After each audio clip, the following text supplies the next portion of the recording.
Hi అండి. అందరికీ నమస్తే. Welcome to my channel.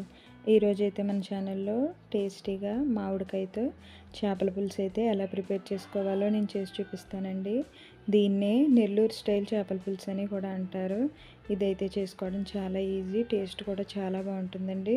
దీనికోసం అయితే ముందుగా నేనైతే ఒక 1/2 కిలో వరకు చేప ముక్కలు అయితే తీసుకున్నానండి.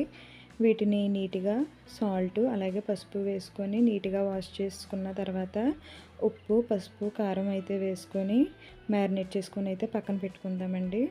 ఇప్పుడు ఈ పులుసులోకి చింతపండు అయితే తీసుకొని నీట్గా వాటర్ వేసుకొని వాష్ చేసుకొని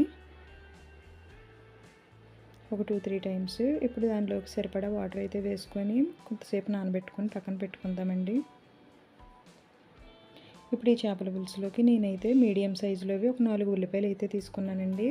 ఒక 3 ఉల్లిపాయలు అయితే సన్నగా కట్ చేసుకొని మిక్సీ జార్లో వేసుకొని అల్లం, వెల్లుల్లి, ఈ ఉల్లిపాయ ముక్కలు అయితే మెత్తగా పేస్ట్ చేసుకున్నానండి. మిగతా ఒక ఉల్లిపాయ సన్నగా కట్ చేసుకొని అలాగే 2 టమాటోలు, ఒక 5-6 పచ్చిమిరపకాయలు సన్నగా చీరుకొని పక్కన పెట్టుకున్నానండి.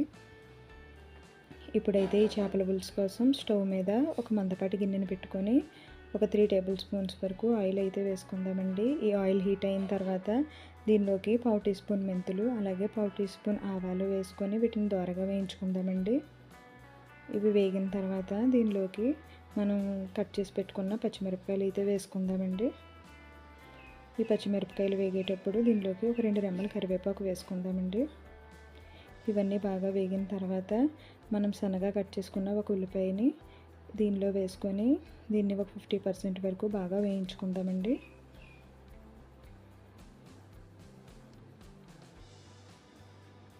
ఈ ఆనియన్ 50% వేగిపోయిన తర్వాత మనం బ్లెండ్ చేసుకున్న అల్లం, వెల్లుల్లి, ఉల్లిపాయ ముద్దనైతే వేసుకొని వీటిని కూడా దోరగా వేయించుకుందామండి.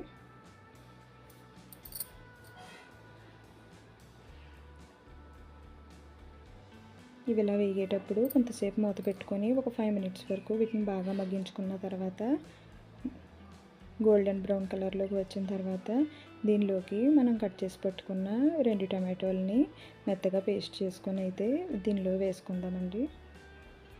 ఇవన్నీ కూడా బాగా మిక్స్ అయ్యేంత వరకు బాగా మిక్స్ చేసుకొని దీనిలో నుంచి ఆయిల్ సెపరేట్ అయ్యేటప్పుడు దీనిలోకి కొద్దిగా కారం అలాగే పసుపు అయితే వేసుకుందామండి. మనం ముందే చేప ముక్కలు మ్యారినేట్ చేసుకున్నప్పుడు కారం, పసుపు వేసుకున్నాం కాబట్టి ఇప్పుడు దీనిలోకి చూసుకొని వేసుకుందామండి. ఇప్పుడు ఈ కారం అంతా కూడా బాగా కలిసిన తర్వాత దీనిలోకి మనం ముందుగా నానబెట్టుకున్న చింతపండు పులుపుని అయితే గుజ్జు తీసుకొని స్ట్రెయిన్ చేసుకొని దీనిలో వేసుకుందామండి. ఇవన్నీ వేసుకొని ఒకసారి బాగా కలుపుకున్న తర్వాత మనం ఎంతైతే చేపల పులుసు పెట్టుకోవాలనుకుంటున్నామో దానికి సరిపడా వాటర్ అయితే అడ్జస్ట్ చేసుకొని మూత పెట్టుకొని కాసేపు బాగా మరగనిద్దామండి. ఇది మరిగేటప్పుడు దీనిలోకి రుచికి సరిపడా సాల్ట్ అయితే వేసుకుందామండి. ఇప్పుడు ఈ చేపల పులుసు బాగా మరిగేటప్పుడు దీనిలోకి మనం ముందుగా మ్యారినేట్ చేసుకున్న చేప ముక్కలు ఏవైతే ఉన్నాయో అవి ఒక్కొక్కటి కూడా ఈ పులుసులో అయితే వేసుకుందామండి.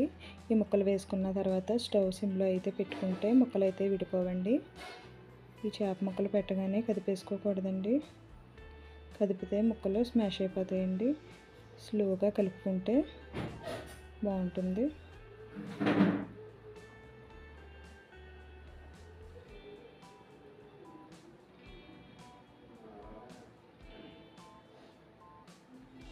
ఇప్పుడు ఇది బాగా కలుపుకున్న తర్వాత దీనిలోకి కట్ చేసుకున్న మామిడికాయ ముక్కలను అయితే వేసుకుందామండి లాస్ట్లో.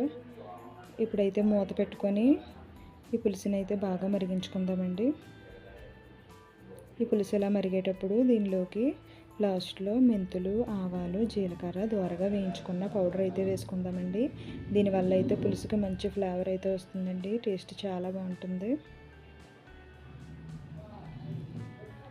ఇది వేసుకున్న తర్వాత కాసేపు ముక్కలకు బాగా పట్టేంత వరకు బాగా కలుపుకొని మూత పెట్టుకొని అయితే మరి కొంతసేపు బాగా మగ్గించుకుందామండి. చూసారు కదండి, పులుసు అయితే దగ్గర పడింది.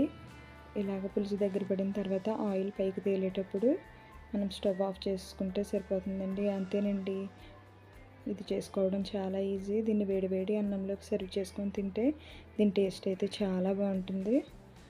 మీరు కూడా ఒకసారి తప్పకుండా ట్రై చేయండి. మీకు కనుక వీడియో నచ్చినట్లయితే వీడియోని లైక్ చేయండి, నా ఛానల్ని సబ్స్క్రైబ్ చేసుకోండి. Thank you for watching.